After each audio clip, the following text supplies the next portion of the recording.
양 시장은 하락세로 거래가 되고 있습니다. 그래도 전체적으로 시장 분위기가 최근 들어서 나쁘지 않았기 때문에 오늘 오후장에 반등 나오지 않을까 하는 기대감은요. 모두 다 무산이 됐습니다. 다만 이러한 장 속에서도 상승 탄력을 아주 강하게 가져가는 기업이 있는데요. 저희가 파이널샷을 통해서 이미 몇 번이나 소개를 해드렸던 업종입니다. 오늘 특히나 건설업종이 아주 크게 탄력을 받아가고 있는데요.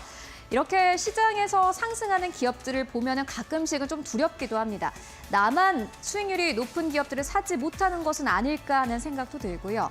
특히나 최근 들어서 이렇게 건설업종의 상승 흐름을 보이고 있는 것은 저평가 구간에 있는 것도 있지만은 부동산 가격이 오를 수 있다라는 기대감과 우려감이 현재 반영되고 있기 때문입니다. 최근에 서울의 부동산 가격도 그렇고요. 지방 죽은 곳도 있지만은 여전히 비싼 곳도 있습니다. 부동산 가격이 고공행진 흐름을 보이고 있습니다. 너무 비싸다라는 토로들 나오고 있는데 다만 포모 느끼시는 분들도 많을 것 같습니다. 주식시장에서도 역시나 마찬가지로 엔비디아, 테슬라 가지고 있지 않으신 분들, 삼양식품 같은 기업들 가지고 있지 않으신 분들, 이 부동산에서도 역시나 마찬가지로 한 채를 가지고 있지 못하신 분들 아마 좀 두려움에 떠실 것 같은데요. 그러한 측면에서 봤을 때 여러분들 오늘의 이 이슈를 꼭 주목을 해보셔야 될 것 같습니다. 애석하게도 부동산 가격은 더 올라갈 것으로 보입니다. 이유가 있는데요. 일단 앞으로 입주 물량이 감소한다고 합니다. 결국에는 아파트 가격이 올라간다라는 것은요. 수요가 크게 늘어나거나 공급이 크게 준다라는 건데 입주 물량이 감소한다라는 것은 그만큼 사람들이 살 집이 앞으로 더 늘어나지 못한다라고 보시면 될 것 같습니다. 그리고 무엇보다 주거비가 최근 들어서 상승 탄력을 보여주고 있습니다. 한국의 많은 부동산 가격이 비싸다라고 하지만요. 실질적으로 많은 큰 도시들, 뉴욕, 샌프란시스코, 그리고 런던 이러한 도시들과 비교를 해본다면은 사실 한국의 주거비는 여전히 낮은 수준에 위치합니다. OECD 여러 국가들을 비교를 해봤을 때 주거비 자체가 좀 낮은 구간에 속하고 있기 때문에 앞으로 주거비가 상승할 만한 요인들이 많다라는 그런 의견들 나오고 있습니다. 물론 이전에는 좀 달랐습니다. 2022년 하반기부터 지금까지는요. 공사비가 연이어서 상승 흐름을 보였습니다. 공사비가 상승했기 때문에 재건축 물량도 사실 많지 않았고 건설사 입장에서도 너무 비싸기 때문에 지금 아파트를 짓는 게 맞지 않겠다라는 판단을 더 많이 해왔습니다. 그렇기 때문에 미분양도 더 증가했습니다. 사실 분양 물량이 증가하려면은 부동산 가격 자체가 상승 흐름을 보였어야 되는데 최근 들어서까지는 부동산 가격 자체가 특히나 지방 부동산 위주로 하락세를 보였기 때문에 미분양이 상승한 바 있습니다. 그런데 여러분들 보시다시피 앞으로는 상승 요인이 더 많습니다. 부동산 시장을 하나하나 조금 더 자세하게 만나보도록 하겠습니다. 특히나 2025년부터 2028년까지의 부동산 시장은요. 우리가 역사적으로 봤을 때 2011년부터 2013년과 비슷할 것으로 보여집니다. 근거가 있습니다. 그때와 전체적인 경제 상황이 비슷하기 때문인데요. 요즘에 전세가가 계속해서 올라가고 있는 상황인데 전세가율이 최근 들어서 높아지는 것도 2021년과 2023년 그 사이와 비슷하다고 합니다. 그리고 그때와 지금 비슷한 게 금리 인하 시기입니다. 물론 금리 인하를 우리가 생각보다는 많이 하지 않을 수 있다는 우려감이 나오고는 있습니다만은 여전히 지금 이 구간이 금리를 인하하는 국면이다라는 것은 확실한 사실입니다. 그리고 유동성이 증가하고 있고요. 유동성 증가의 속도도 이때와 다르지 않다고 합니다. 노후화된 주택의 비중도 지금은 더 높고 아파트 선호도가 높아지는 것도 2011년부터 13년까지 흐름과 비슷하다고 하는데요. 물론 다른 부분도 있습니다. 그때랑 비교를 하면은 가구 증감도 말 그대로 가구가 늘어나는 속도 자체가 최근 들어서는 그때보다는 조금 줄어든 상황이고요. 구매력도 뛰어나지 않습니다.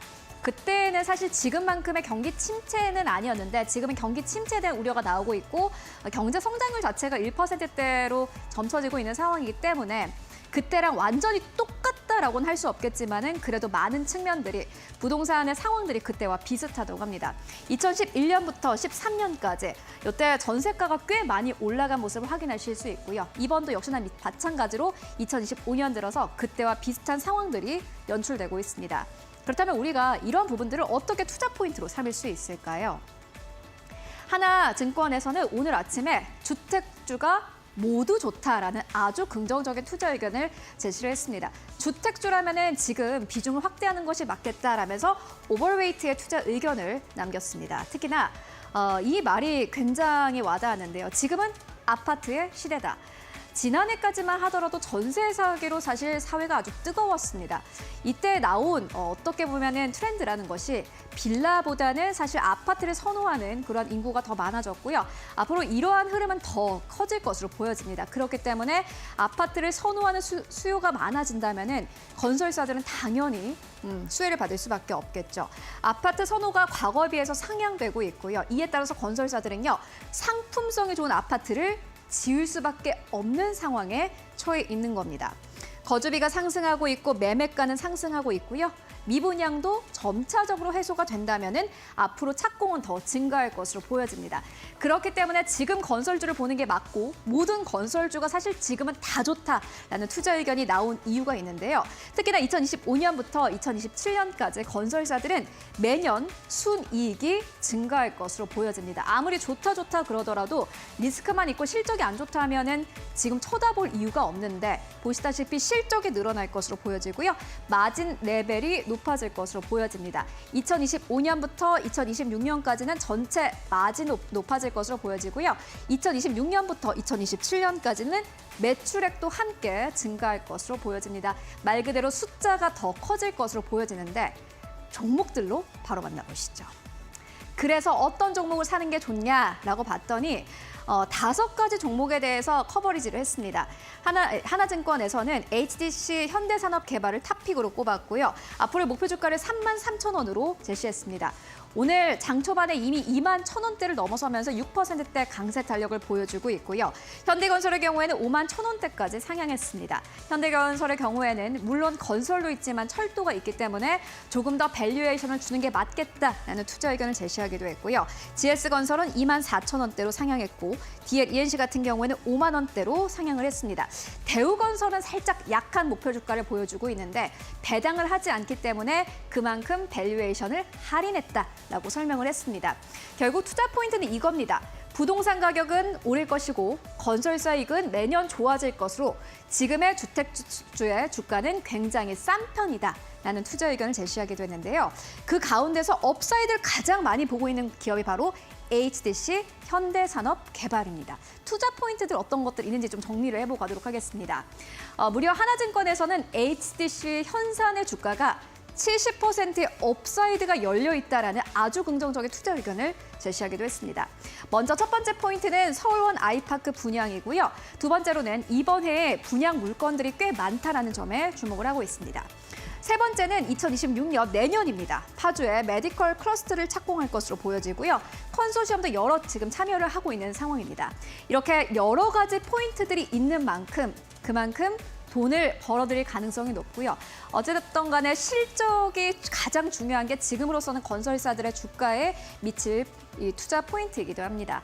건설사들의 주가가 오늘 시장에서 상승 탄력을 받고 있고 최근 들어서 흐름이 좋았습니다. 여러분들 앞으로 건설주들의 주가를 함께 체크해 보시면 좋을 것 같습니다.